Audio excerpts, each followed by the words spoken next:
a KD por la invitación y a Alejandro por esta presentación. Bueno, un poco para aportar a lo que ya habló el doctor y habló el licenciado sobre esta problemática realmente que es el síndrome patelofemoral, vamos a brindar un enfoque, un abordaje funcional, lo que podemos aportar desde la rehabilitación a partir del ejercicio a estos déficits que también mencionaron recién. Generalmente se partió con dos corrientes de pensamiento. Fue una corriente clásica que analizaba en reposo a la rótula en forma localizada, método diagnóstico por imágenes estáticos, planteando que la hiperpresión patelar era producto de un til rotuliano. Por lo tanto, el tratamiento y la prevención se puso foco en la rodilla, que no está mal, pero me parece que se queda corta, como ya vinieron expresando los colegas anteriormente, por lo que la corriente actual, como bien explicó el doctor, empezó a analizar en descarga de peso a esta rótula, con la influencia de las cadenas cinéticas, con métodos de diagnósticos por imágenes en descarga de peso que se empezaron a implementar, la tomografía axial computada con descarga de peso o resonador abierto, para valorar la rotación interna femoral y empezar a ver que cuando rota interno el fémur, también imprime una hiperpresión femoropatelar externa en muchos de los casos. Por lo tanto, el tratamiento y la prevención se puso un foco en la biomecánica de la cadena cinética del miembro inferior en su conjunto. Siguiendo un poquito la corriente clásica, que no digo que esté mal, simplemente estoy planteando que hay que complementarla con lo que ya vimos. La eterna discusión si la diferenciación de activación entre el BMO y el vasto lateral en ciertos movimientos de rodilla existe, y aparentemente en este trabajo de Van Tighen en el 2009, luego de un entrenamiento intensivo militar en aquellos pacientes con antecedente patelofemoral, de síndrome patelofemoral, había un retardo en la activación del vasto medial oblicuo en comparación con el vasto lateral, lo que imprimía incluso aún más una hiperpresión lateral de la patela. Por lo tanto, se empezaron a plantear, bueno, a ver, la rehabilitación dinámica con ejercicios, ¿es útil? ¿Qué hacemos? ¿Cadena cinética cerrada en rangos cortos? ¿Cadena cinética abierta en rangos cortos?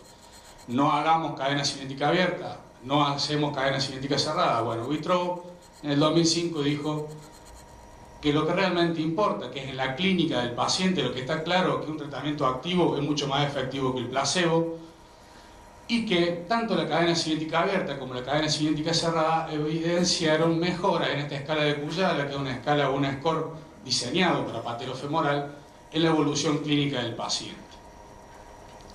Ahora bien, ¿en qué ángulo vamos a trabajar tanto la cadena cinética cerrada como la cadena cinética abierta para no imprimir mayor presión o impingement a esta patela?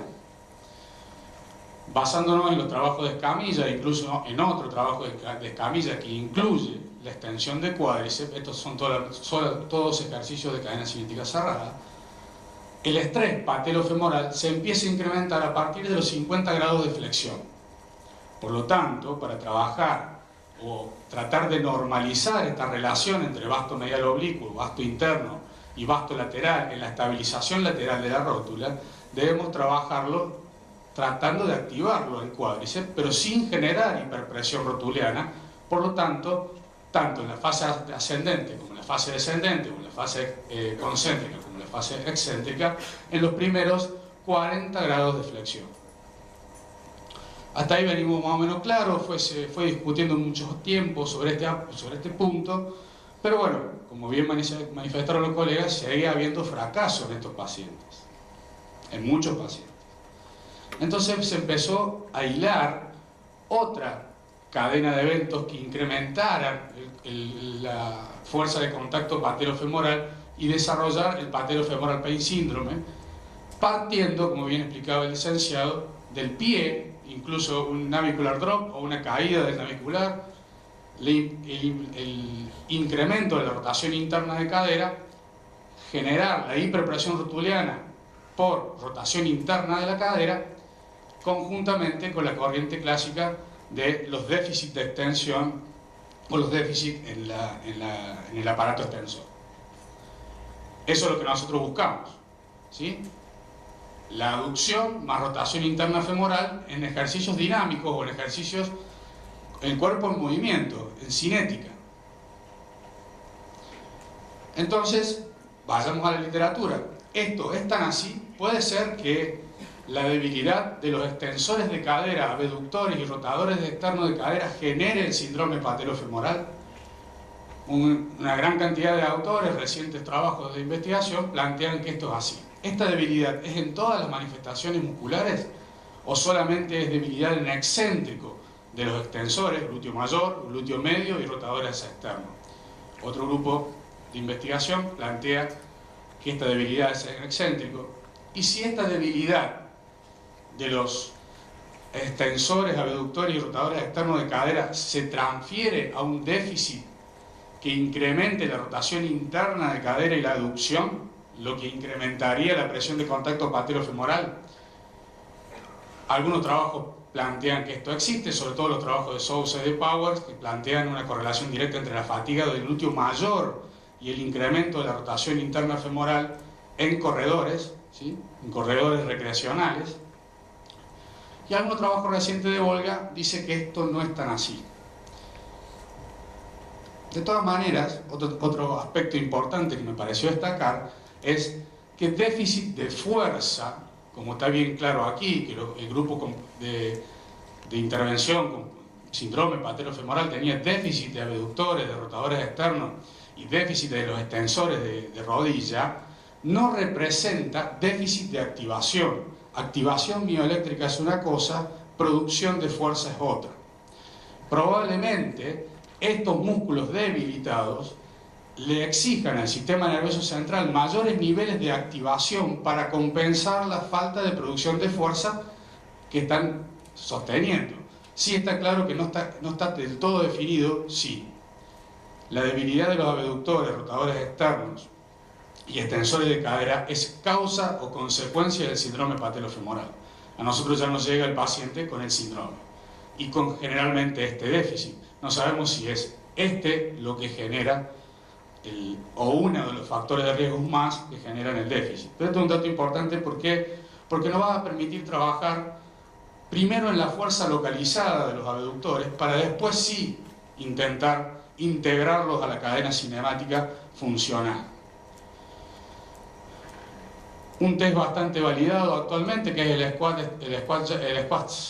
test a una pierna, ¿sí? Realizar un squat a una pierna para ver el déficit y las diferentes compensaciones que pueden tener la debilidad de los rotadores externos y el glúteo medio con déficit, esta es la posición normal, déficit en la inclinación lateral del tronco como una compensación para lo que veíamos recién. El sistema nervioso central trata de aproximar los puntos de origen e inserción para poder generar mayor capacidad de activación y de fuerza en este músculo que está débil, la inclinación al valgo y la rotación interna y la compensación del drop, el drop de cadera y el valgo de rodilla.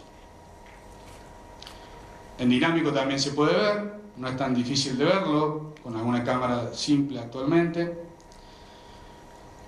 Ahora vamos a lo que nos interesa. Si nosotros hacemos un enfoque de tratamiento funcional que apunte a tratar de restablecer estos déficits de abductor, rotador externo y extensores de cadera, eso a nuestro paciente con síndrome patelofemoral nos acarrea un beneficio, disminuye la clínica. Algunos trabajos ya plantean una disminución bastante significativa que persiste en un follow-up de 6 meses, básicamente en la regulación de la variabilidad de la movilidad de la pelvis en las acciones dinámicas, especialmente en la carrera. Esto es básicamente lo que el trabajo sobre los estabilizadores laterales y posteriores de la cadera generan sobre la fase de estancia en el gesto de carrera. De esta gran variabilidad y pobre control de la cadera en carrera o en dinámico a esta regularidad del control de la cadera en dinámico con este enfoque postulado sobre los músculos de la cadera. Pero bueno, entonces vayamos a ver, tenemos más o menos claro que debemos trabajar los extensores de rodilla en la parte de fuerza, sabemos más o menos en qué ángulos para no imprimir mayor fricción patelofemoral, Pero sobre los estabilizadores de cadera, ¿cuáles son los ejercicios más eficientes que nos permitan poder activar y estimular a estos grupos musculares? El que más activó el glúteo medio en este ejercicio son el squat a una pierna en recorrido corto, tanto en superficie estable como en superficie inestable. Ya tenemos un ranking de ejercicios para activación del glúteo medio y glúteo mayor en relación al porcentaje de la máxima contracción voluntaria isométrica, en donde tenemos los famosos ejercicios de estabilidad del núcleo corporal con extensión de cadera, estabilidad del núcleo con foco en la lateralidad o los famosos puentes laterales, y el squat a una pierna. Coinciden los trabajos.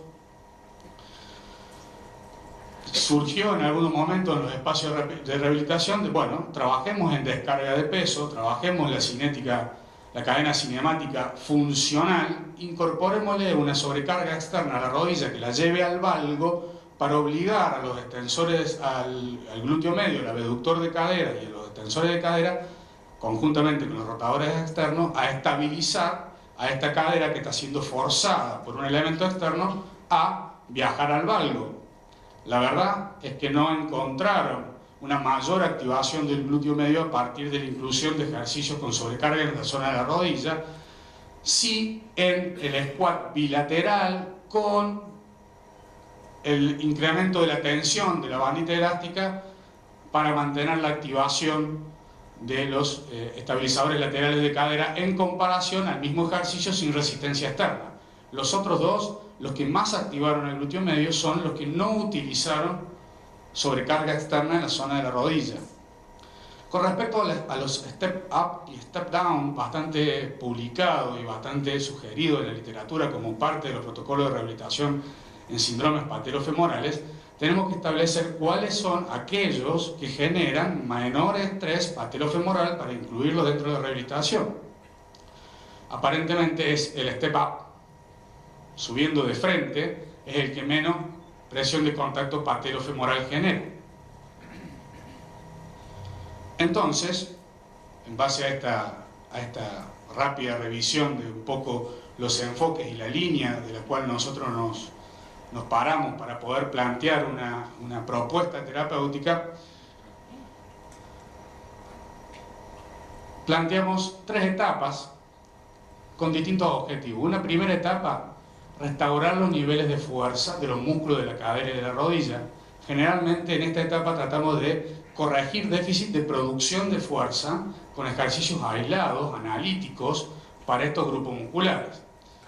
Incremento del control general de la estabilidad del tronco y del núcleo, todavía no pasando a ejercicios con descarga de peso. En todo caso trabajamos los extensores de rodilla con cadenas cinemáticas mixtas, sin desprestigiar lo que venía explicando el licenciado con respecto a disminuir, también lo mencionó el doctor, disminuir la tensión miofacial en toda la cadena de movimientos, tanto en la banda iliotibial como en el recto anterior del cuádriceps, como en los isquiotibiales, como en los aductores y el tríceps sural. Utilizando como criterio para avanzar que exista mínimo dolor patelofemoral en estos ejercicios.